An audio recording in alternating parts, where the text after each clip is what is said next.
Hi.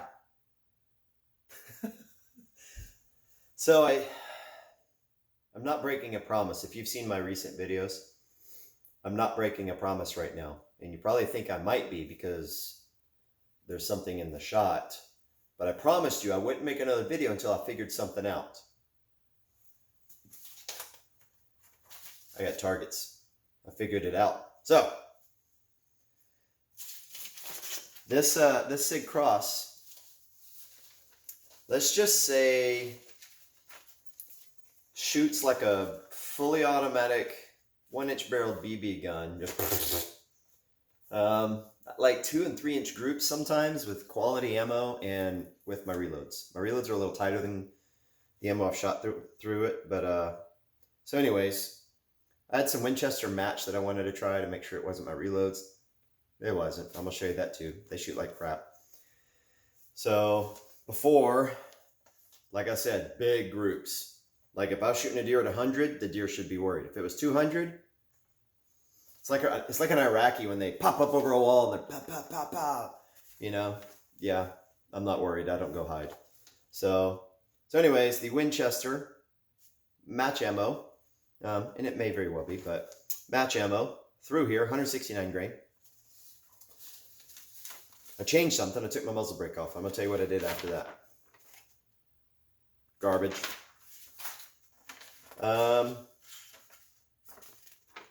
This is a conglomerate of two different ELD match and Sierra Match King bullets. Garbage. Literally, like top group and bottom group are from the same groups. 150 grain soft points from Hornady. Garbage. So all the rest of them were reloads. And I thought maybe the problem I was having was my muzzle brakes. This is a Gamma 762, the VG6. It's okay. I don't mind it. Recoil reduction's okay. Keeps the muzzle from popping up a little bit, so it's not too bad. And I'd normally torque these down like normal. And then I ran across an old thread on Sniper's Hide that hit me like a ton of bricks. And it made me remember there were some people talking about when you torque down your muzzle devices too much, it changes the harmonics too much. It didn't matter how much the muzzle device weighed. It mattered that you torqued it down too much.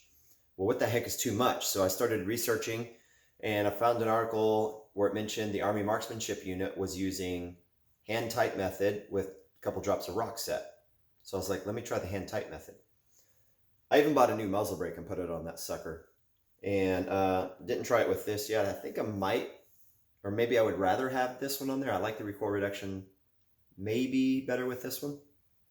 But anyways, I put it on hand tight, ran some reloads, 150 grain, I don't have them out, 150 grain soft point from Hornady, 168 ELD match from Hornady, which none of those have ever shot in my rifle. I could have thrown the 150 SSTs, which I can always get to shoot in my rifle. Though even with the bad shot groups, I would always get the 150 SSTs to shoot inch or less. I was happy with that. 0.8s usually. I'm okay with that. It's not a precision rifle in my eyes. But the shot groups that I already showed you, absolute garbage. So I took that center line of the barrel. I got one layer of a peel washer, and I put it on. So it missed hand tight. It was misaligned by this much. So I was able to take a wrench and perfectly line up and time my muzzle brake correctly. I can literally take it off by hand. It's only hand tight right now. And so when I did that, I will say these are not spectacular groups, but I'm also shooting off a bipod that is somewhere around, like, you know, an Atlas and your really nice expensive stuff and your psych pods and stuff from MDT are way over here, and a 2x4 is way over here. Mine's like 2 levels above a 2x4. It loosens after almost every shot.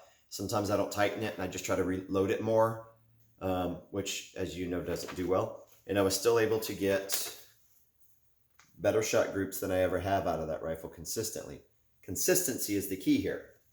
So I shot that one. That was the 150s. The 168s. That was something else. I shot that.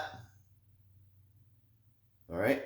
And I knew immediately when I shot that, that was the last one. I knew immediately. It's a 0.8 when I get rid of that one, but it's in there. I call flyers. Or I don't call flyers, I count flyers. They're part of your shot group, man. If all you do is, oh, that one's a flyer. No. Because if your rifle always shoots flyers, it's your rifle. And then this was the 169 grain Winchester match ammo that I used. This was the first shot.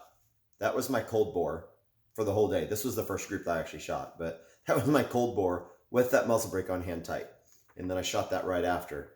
About round 3 is when I usually have to stop, tighten up the nut, whatever you call it, on the freaking bipod, and then I can load it again. Well, that changes everything. It changes my sight picture, it changes everything. And I still scored that. So now I have consistency. I love that. I love that I have consistency now. I would venture to guess that the wind had something to do with it as well. We had 20-mile-an-hour crosswinds. The range I have, you've got about 4 feet wide of with a plywood that blocks you in. The wind was whipping in so hard because it was kind of coming from right this direction that every time it would gust, my rifle would move a little bit. And so I was fighting all that. It's not an excuse. Those are the groups I shot. I'm okay with that. But now that I have consistency, I'm extremely excited about the future of this rifle. So I don't have to buy a new barrel right now. I don't have to buy a $240 EC tuner. I don't have to throw it away, sell it, get rid of it, because I love this gun. And so haven't really changed much on it at all. But I did put, it's a Fur Friends muzzle device. And you can also put one of those sound mitigation devices where the blast shield or whatever. I just like that it had large chambers, and then it's got ports. It's got ports in the top to help with keeping the muzzle down. I think I told you I bought that too, but no big deal. So my light's still there. I always forget about it. So I'm really happy to report I've got consistency finally on this stinking rifle. And now I don't have to be a liar, and I can bring this to you and tell you that I'm actually getting some results out of it. And so I am thrilled to death. If you've seen the other videos, I am thrilled to death with these shot groups. And it's that one right there.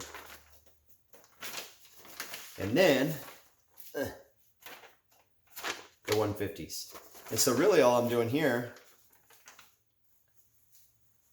so it's this shot group up here and then this one up here. If I overlay them, you're really not that far off considering that I changed bullet types and all that stuff.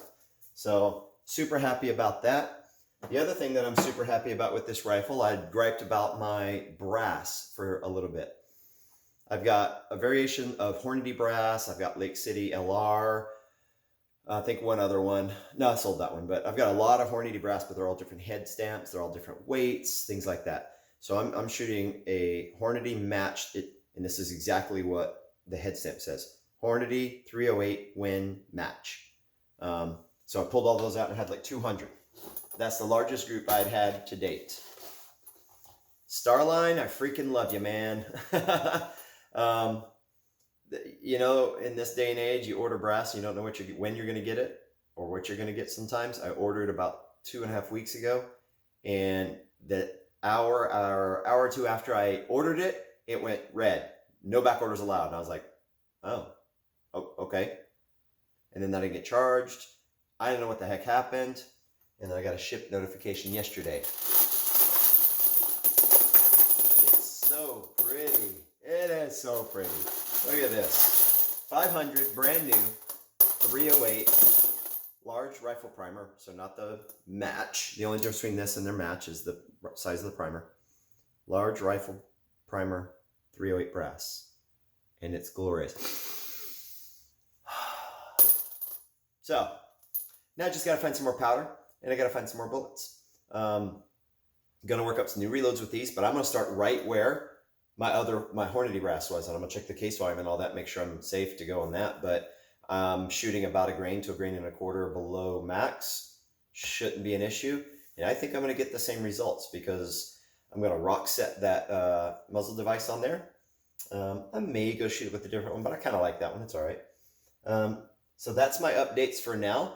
I was super excited to know that it's shooting 168s. I don't have any 178s right now, and I haven't seen any in a while.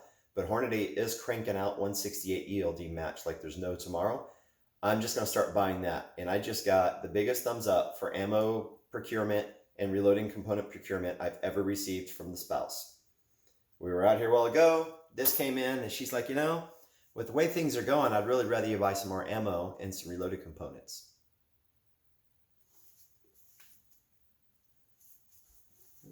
Who are you? And what did you do with my wife? Because I have a lot of stuff. But when you get the green light, the thumbs up, the A-OK to buy more, you go buy some more freaking reloading components. And so super excited about where this has taken me. I'm super excited to finally have some consistency. I'm about where I want to be. For me, 1 inch or below. That's it. That's all I expect out of this rifle. If I want to go run some matches and stuff like that, I'll probably end up working up a completely different load. Might buy another barrel. I don't know. But for right now, a do-it-all general purpose and hunting rifle, I'm okay with that because I hunt elk. I rarely hunt deer. And if I do hunt like whitetail here, my shooting zone is like 200 yards at the max. Up in the mountains of Colorado, if I get to go up for elk season for rifle,